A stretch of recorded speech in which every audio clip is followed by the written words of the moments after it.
ರಾಜ್ಯದ ಬಗರ್ ಹುಕುಂ ಭೂಮಿ ವಸತಿ ಸಮಸ್ಯೆಗಳ ಬಗೆಹರಿಸಲು ಕ್ರಮ ಜರುಗಿಸಲು ಭೂಮಿ ಮತ್ತು ವಸತಿ ಹಕ್ಕು ವಂಚಿತರ ಹೋರಾಟ ಸಮಿತಿ ಮುಖಂಡ ಮಾರೆಪ್ಪ ಹರವಿ ಒತ್ತಾಯ ಮಾಡಿದರು.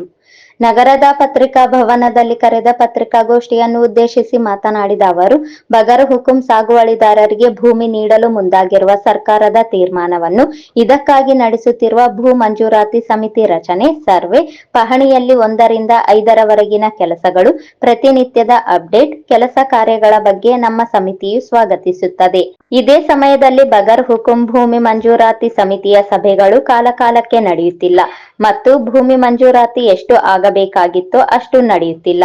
ಬದಲಿಗೆ ಫಾರಂ ನಂಬರ್ 50, 53 ಹಾಗೂ 57 ಅರ್ಜಿಗಳನ್ನು ತಿರಸ್ಕರಿಸುವ ನಿಟ್ಟಿನಲ್ಲಿ ಹೆಜ್ಜೆ ಹಾಕುತ್ತಿದ್ದು, ಇದು ಖಂಡನೀಯ. ಇದು ಬಡವರ ವಿರೋಧಿ ನೀತಿಯಾಗಿದೆ.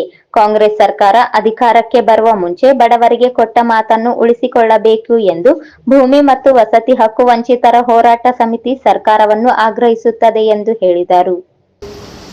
ಸರ್ಕಾರ ರಾಜ್ಯದ ಬಗರ್ ಹುಕುಂ ಸಾಗುವಳಿದಾರರಿಗೆ ಭೂಮಿಯನ್ನು ಕೊಡ್ತಕ್ಕಂಥ ನಿರ್ಧಾರವನ್ನು ಕೈಗೊಂಡಿರುವುದು ಒಂದು ಒಳ್ಳೆಯ ನಿರ್ಧಾರ ಅಂತ ನಮ್ಮ ಕರ್ನಾಟಕ ಜನಶಕ್ತಿ ಮತ್ತು ಭೂಮಿ ವಸತಿ ಹೋರಾಟ ಸಮಿತಿ ಭಾವಿಸುತ್ತದೆ.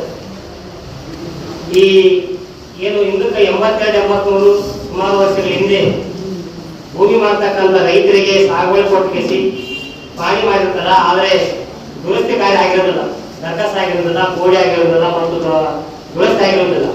ಅಂತ ಒಂದು ನಿರ್ಧಾರವನ್ನು ಸಹಿತ ಸರ್ಕಾರ ಒಂದು ಅಭಿಯಾನ ಅಂತ ಹೇಳ್ತಾರೆ, ಅಭಿಯಾನ 1 to 5 ಅಂತ ಹೇಳ್ತಾರೆ, ಒಂದು ಅಭಿಯಾನ ಮಾಡಿರ್ತಕ್ಕಂಥ ಸರ್ಕಾರ ಸಹಿತ ತೀರ್ಮಾನವನ್ನು ನಾವು ಒಂದು ಸ್ವಾಗತ ಮಾಡ್ತೇವೆ. ಇದೇ ಸಂದರ್ಭದಲ್ಲಿ ಏನು ಬಗರ್ ಹುಕುಂ ಸಮಿತಿ ಸಭೆ ಏನಿದೆಯಲ್ಲ, ಆ ಸಭೆ ಕಾಲಕಾಲಕ್ಕೆ ಆಗ್ತಾ ಇಲ್ಲ. ಇದರಿಂದ ಏನಪ್ಪ ಅಂದ್ರೆ ಸರಿಯಾಗಿ ಅಲ್ಲಿ ಏನು ಸಂಬಂಧಪಟ್ಟ ಅಧಿಕಾರಿಗಳು ಆರ್ಐ ಆಗಿರ್ಬೋದು ಮತ್ತು ತಹಸೀಲ್ದಾರ್ ಆಗಿರ್ಬೋದು ಕಾಲಕ್ಕೆ ಹೋಗಿ ಅಲ್ಲಿ ರೈತರು ಸಾಗುವಳಿ ಮಾಡ್ತಾರ ಅಥವಾ ಇಲ್ಲ ಅಂತಕ್ಕಂಥ ನಿರ್ಧಾರ ಮಾಡ್ತಾ ಇಲ್ಲ ಸರಿಯಾಗಿ. ಯಾರು 57 ಆಗ್ಯಾರ, ಯಾರು 53 ಆಗ್ಯಾರ ಅಂತಕ್ಕಂಥದ್ದು ಒಂದು ತೀರ್ಮಾನ ಆಗ್ಬೇಕಲ್ಲಿ. ಏನಂದ್ರೆ ಸರಿಯಾಗಿ ಸಭೆಗಳಾದ್ರೆ ಎಮ್ಮೆಲ್ ಮುಖಾಂತರ ಸಭೆಗಳು ಆದ್ರೆ ಮಾತ್ರ ಅಲ್ಲಿ ಸರಿಯಾಗಿ ಆಗ್ತಾ ಇದೆ. ಯಾರು 57 ಆಗ್ಯಾರ, ಯಾರು 53 ಆಗ್ಯಾರ ಹೋಗಿ ಸರ್ವೆ ಮಾಡ್ರಿ, ಏನಂತಕ್ಕಂಥ ರಿಪೋರ್ಟ್ ತಂದು ಕೊಡ್ರಿ ಅಂತಕ್ಕಂಥದ್ರೆ ಅದು ಆಗ್ತದೆ, ಅದು ಆಗ್ತಾ ಇಲ್ಲ. ಹಂಗಾಗಿ ಇದು ಏನಾಗ್ತಾ ಇಲ್ಲ, ನಮಗೆ ಇದು ಪೆಂಡಿಂಗ್ ಬಿಡ್ತದೆ. ಇದು ಎಷ್ಟು ಆಗ್ಬೇಕು ಆಗ್ತಾ ಇಲ್ಲ. ಹಾಗಾಗಿ ಇದು ಬಡವರ ವಿರೋಧಿ ನೀತಿ ಆಗಿರ್ತಕ್ಕಂಥ. ಅದ್ರ ಬದಲಿಗೆ ಏನಾಗ್ತದೆ ಇವತ್ತೇನಪ್ಪ ಅಂದ್ರೆ ಏನು 53, 57, 50 ಫಾರಂ ಆಗ್ತಿರ್ತಕ್ಕಂಥ ರೈತರದು ಬರೇ ರಿಜೆಕ್ಟ್ ಆಗ್ತಾ ಇದೆ. ರಿಜೆಕ್ಟ್ ಈ ತರ ಇದೇನಪ್ಪ ಅಂದ್ರೆ ಇದು ಸರ್ಕಾರದ ನಡೆ ಆಗ್ತಕ್ಕಂಥ ಒಂದು ಬಡವರ ವಿರೋಧಿ ಆಗ್ತಕ್ಕಂಥದ್ದು ನಮ್ಮ ಸಂಘಟನೆ ಖಂಡನೆ ಮಾಡ್ತದೆ. ಹಾಗಾಗಿ ಇದು ಬದಲಿಗೆ ಏನಪ್ಪ ಅಂದ್ರೆ ಇವತ್ತು ಸರ್ಕಾರದವರು ಈ ಮುಂಚೆ ಅಧಿಕಾರಕ್ಕೆ ಬರ ಮುಂಚಿತವಾಗಿ ಬಡವರಿಗೆ ಭೂಮಿ ಕೊಡ್ತು ಅಂತ ಹೇಳಿದ್ರು, ಅದು ಕೊಡ್ತಾ ಇಲ್ಲ. ಇದು ಅವ್ರ ಮಾತು ಉಳಿಸಬೇಕಂತಂದ್ರೆ ಮತ್ತೆ ಪುನಃ ಏನಪ್ಪ ಅಂದ್ರೆ ಅವರು ಬಡವರಿಗೆ ಭೂಮಿ ಕೊಡಬೇಕಾಗ್ತದೆ ಏನು ಇವತ್ತು. ಹಾಗಾಗಿ ಇವತ್ತು ರಾಯಚೂರು ಜಿಲ್ಲೆಗೆ 23ನೇ ತಾರೀಕಿಗೆ ಮಾನ್ಯ ಮುಖ್ಯಮಂತ್ರಿಗಳು ಬರ್ತಿದ್ದಾರೆ. ಅವರಿಗೆ ನಾವು ಬಡವರ ಪರವಾಗಿ ಹೋರಾಡ್ತಕ್ಕಂಥ ಭೂಮಿ ಮತ್ತು ವಸತಿ ಹೋರಾಟ ಸಮಿತಿ ಎಲ್ಲ ಗ್ರಾಹಕಸ್ ಆಗಿರ್ಬೋದು ಮತ್ತು ದೇಶ ಸಂಘಟನೆಗಳಾಗಿರ್ಬೋದು ಮತ್ತು ಭೂಮಿ ವಸತಿ ಹೋರಾಟ ಸಮಿತಿ ಒಕ್ಕೂಟವಾಗಿ ನಾವು ಅವ್ರಿಗೆ ಗೆರವು ಹಾಕೋದ್ರ ಮುಖಾಂತರ ನಾವೇನಪ್ಪ ಈ ಒಂದು ಆಗ್ರಹ ಪತ್ರ ಕೊಡ್ತೀವಿ. ನೀವು ಅಧಿಕಾರ ಬರ ಮುಂಚಿತವಾಗಿ ಏನು ಮಾತಾಡಿದಿರಿ ಅದನ್ನು ನೀವು ಉಳಿಸಿಕೊಳ್ಳತಕ್ಕಂಥ ನಾವು ಒಂದು ಮನವಿ ಕೊಡ್ತೀವಿ ಮತ್ತು ಆಗ್ರಹ ಮಾಡ್ತೀವಿ. ಈಗ ನೋಡಿ, ಈಗ ರಾಜ್ಯದಲ್ಲಿ ಒಂದು ಪ್ರಮುಖ ವಿಷಯ ಏನಪ್ಪ ಅಂದ್ರೆ ದೇವಾಲಯ ವಿಷಯ.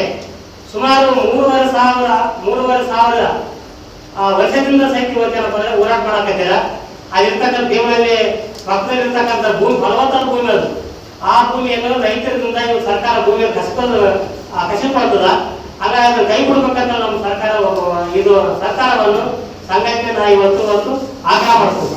ಅದೇ ರೀತಿಯಾಗಿ ಏನಪ್ಪ ಅಂದ್ರೆ ಇವತ್ತು ರಾಯಚೂರು ಸುತ್ತಮುತ್ತ ಸಹಿತ ಇವತ್ತು ಉದಾಹರಣೆಗೆ ಕುರುಬಡಿ ಗ್ರಾಮದಲ್ಲಿ ಈ ಹಿಂದೆ ಸುಮಾರು 4-5 ವರ್ಷಗಳ ಹಿಂದೆ KLDB ಅಂತ ಹೇಳಿ ಸರ್ಕಾರದವರು 300 ಎಕರೆ ವಶಪಡಿಸಿಕೊಂಡರು. ಆ ಊರಿಗಿರಿದೆ ಬರೀ 600 ಸೀಮಾಂತರ, 600 ಎಕರೆ ಜಾಸ್ತಿ ಇಲ್ಲ, ಅಲ್ಲಿ ಬರೀ 600 ಸೀಮಾಂತರ ಅಷ್ಟೇ ಜಾಸ್ತಿ ಇಲ್ಲ. ಅದು 300 ಬರೀ 300 ಇತ್ತು.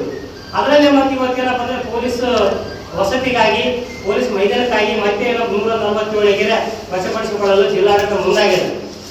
ಇದನ್ನು ಕೈ ಬಿಡ್ಬೇಕಂತ ನಾವು ಈ ಮೂಲಕ ಸಹಿತ ನಾವು ಕೇಳ್ಕೊಳ್ತೇವೆ. ಏನಂದ್ರೆ ನಾವಿವತ್ತೇನಪ್ಪ ಅಂದ್ರೆ ಈ ದೇವನಹಳ್ಳಿಯ ಹೋರಾಟವನ್ನು ಯಾವ ರೀತಿಯಾಗಿ ಇವತ್ತು ವಶಪಡಿಸಿಕೊಳ್ಳೋಕೆ ಮುಂದಾಗ್ಯದ ಅದನ್ನು ಕೈ ಬಿಡ್ಬೇಕಂತ ಸಂಯುಕ್ತ ಕಿಸಾನ್ ಹೋರಾಟ SKM ಅವರು ಏನು ಹೋರಾಟ ಮಾಡಕತ್ತೀರ ಅದು ಸಹಿತ ನಾವು ಭೂಮಿ ವಸತಿ ಹೋರಾಟ ಸಮಿತಿ ನಾವು ಅದಕ್ಕೆ ಬಲ ಕೊಡ್ತೀವಿ.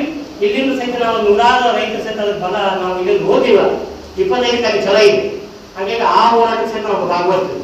ಹಾಗಾಗಿ ಇದರಲ್ಲಿ ಏನು ಇವತ್ತು ಸರ್ಕಾರದವರು ತೀರ್ಮಾನ ಏನ್ ತಗೊಳ್ಳಾರಂದ್ರೆ ಹುಲ್ಲುಗಾನ ಐತೆ. ಈ ಸಂದರ್ಭದಲ್ಲಿ ಆಂಜನೇಯ, ಗಂಗಪ್ಪ ತೋರಣದಿನ್ನಿ, ಚಾಂದ್ ಸಾಬ್ ಬಳಗನೂರು, ನಗನೂರು ಭೀಮಣ್ಣ, ಮಾರೆಮ್ಮ ಗ್ರಾಕು ಸೇರಿದಂತೆ ಇತರರಿದ್ದರು.